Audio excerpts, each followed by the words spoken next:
नमस्कार दोस्तों, स्वागत है आपका अपने YouTube चैनल पे। एक बार फिर हम लेके आए हैं एचसीएस 2022 का पेपर, यानी जो पेपर 2021 में हुआ था, जो आउट हो गया था, जिसको बाद में 2022 में दोबारा लिया। तो उस पेपर का एनालिसिस हम करेंगे और ख़ास तौर से हिस्ट्री सब्जेक्ट को लेके करेंगे कि हिस्ट्री सब्जेक्ट के कितने क्वेश्चन आए थे और कहाँ कहाँ से आए थे, कौन से ऐसे फील्ड है जहाँ से ज़्यादा क्वेश्चन आते हैं। तो एचसीएस पेपर में इतिहास विषय से कितने प्रश्न आए हैं, लगभग वही संख्या है, 23 से 25 के बीच में हर बार वही आते हैं। अब की बार 23 क्वेश्चन आए हैं, प्लस में दो ऐसे क्वेश्चन आए हैं जिनके बारे में हम चर्चा करने वाले हैं। यानी इतिहास में पहली बार दो ऐसे क्वेश्चन आए हैं जिसको हमें देखने की ज़रूरत है। तो चलते हैं एचसीएस 2022 का एनालिसिस करने से पहले आप सभी से मेरी रिक्वेस्ट है कि आप चैनल पे नए हैं तो चैनल को सब्सक्राइब करें, बेल आइकन प्रेस करें ताकि इस तरह के वीडियोस आपको मिलते रहें और हरियाणा सिविल सर्विसेज के जो आपके सपने हैं वो सपने सच हों। इसके लिए मैं उसमें कुछ कंट्रीब्यूशन कर सकूं, इसके लिए आप अपना सब्सक्रिप्शन है वो मेरे चैनल का लें। चलते हैं भारत छोड़ो आंदोलन से और ख़ास तौर से महिला की भूमिका।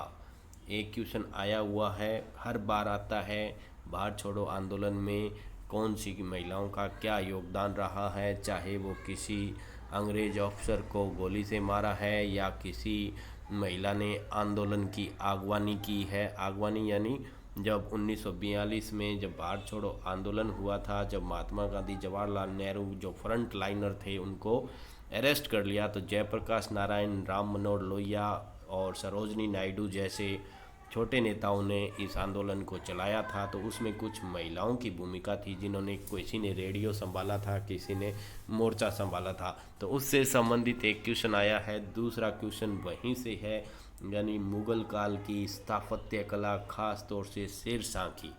यानी शेरशाह ने ताजमहल बनाया था, ताजमहल में जो कढ़ाई का काम हुआ है जिसको पिट्राडूरा कहा जाता है, उससे संबंधित एक बार फिर क्वेश्चन रिपीट हुआ है। और सबसे फेमस फेमस जो है क्वेश्चन, सूफी संत का कार्यस्थल, यानी निज़ामुद्दीन औलिया कहाँ से हैं, चिश्ती सिलसिला कहाँ से था। जैसे अजमेर में मोहम्मद साहब जो चिश्ती की दरगाह है उसके बारे में पूछा गया, यानी उनके कार्यस्थलों के बारे में पूछा गया। सूफी संत से आप मेरे से लिखवा लो, एक क्वेश्चन या दो क्वेश्चन हर बार आ रहे हैं।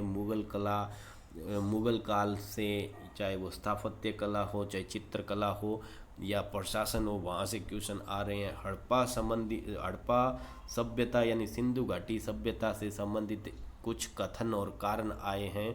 यानी हड़प्पा से संबंधित जो भी स्थल हैं और जो हरियाणा को टच करते हैं या हरियाणा में स्थित है, उनके बारे में कुछ एक दो क्वेश्चन आते ही आते हैं। फिर ये एक नया क्वेश्चन आया, हर्षवर्धन से संबंधित एक तथ्य पूछे गए हैं। जैसे हर्षवर्धन ने 3 नाटक लिखे थे, कौन कौन से थे।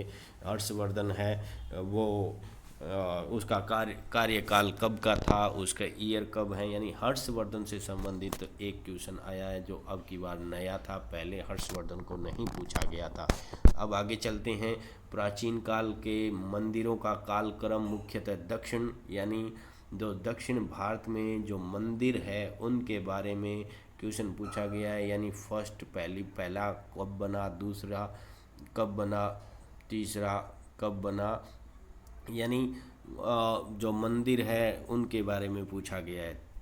आगे एक फेमस सबसे अच्छा क्वेश्चन संगम काल से संबंधित आता है। लगभग इसके जो साहित्य है संगम काल का वो पूछा जाता है। तो यहाँ भी इस पेपर में भी संगम काल से एक क्वेश्चन आया है। यानी जिस तरह से मैं बोल रहा हूँ मुग़ल काल से, फिर एक सूफी संत से, उसी तरह संगम काल सिर्फ 1 या 1.5 पेज के फैक्ट हैं इसमें। यानी कम, बस आपको 20-30 फैक्ट रटने हैं और आप एक क्वेश्चन पक्का टिक कर जाओगे, एक क्वेश्चन आपका पक्का आने वाला है।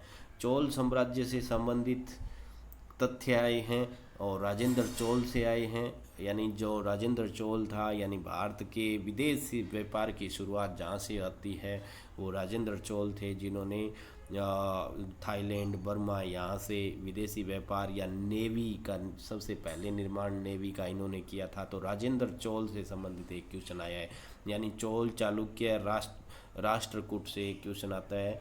तो एक क्वेश्चन चोल साम्राज्य से आया। फिर मुगल कालीन प्रशासन में पद सोपान, यानी मनसबदार कौन थे, मनसबदार का पद सोपान हायरार्की सिस्टम में क्या था। इसी तरह कुछ और पोस्टें दी गई है तो उनका हायरार्की पूछा गया है, पद सोपान पूछे गए हैं कि सबसे ऊपर कौन सी है, दूसरे नंबर पे कौन सी है, तीसरे नंबर पे कौन सी है। यानी मुगल काल से 3-4 क्वेश्चन हर बार आ रहे हैं। अंग्रेज़ों के समय हुए आदिवासी आंदोलन पूछे जा रहे हैं, आदिवासी हो चाहे कृषक आंदोलन हो, हर बार पूछे जा रहे हैं, कोई नया क्वेश्चन नहीं है। आगे चलते हैं। कांग्रेस अध्यक्ष जो बने हैं उनके जो टाइम पीरियड है वो पूछा गया है, पहले कौन बना है, दूसरा कौन बना है, तीसरा कौन बना है, चौथा कौन सा बना है। पंजाब के राजवंश रणजीत सिंह से संबंधित एक नया क्वेश्चन अब की बार ऐड किया है इन्होंने।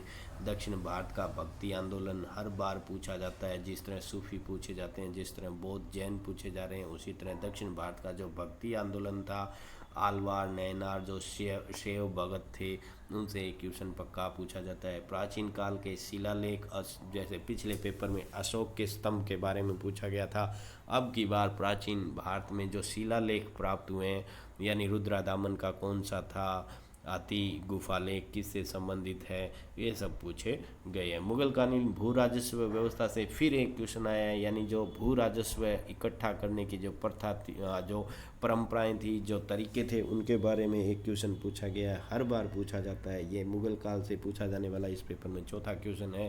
त्रिपक्षीय युद्ध मैंने जो आपको बताया, चेर चोल भोज चालुक्य राष्ट्रकूट, इनके बीच में एक त्रिपक्षीय युद्ध हुआ था। 3 जो शक्तियाँ थी, पाल, राष्ट्रकूट और चोल, जिनके बीच में लड़ाई हुई थी, उससे संबंधित एक क्वेश्चन पूछा गया है। तो ये भी इम्पोर्टेंट है। चोल चालुक्य राष्ट्रकूट मैं आपको हर बार बताता हूँ कि ये आपको पढ़ने चाहिए।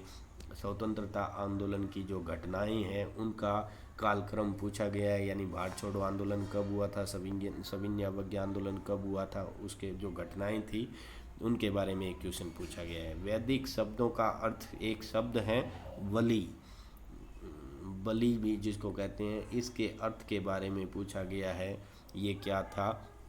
तो वैदिक शब्दों में जो चीज़ें पूछी गई है, जो शब्द थे उनके अर्थ पूछे गए हैं।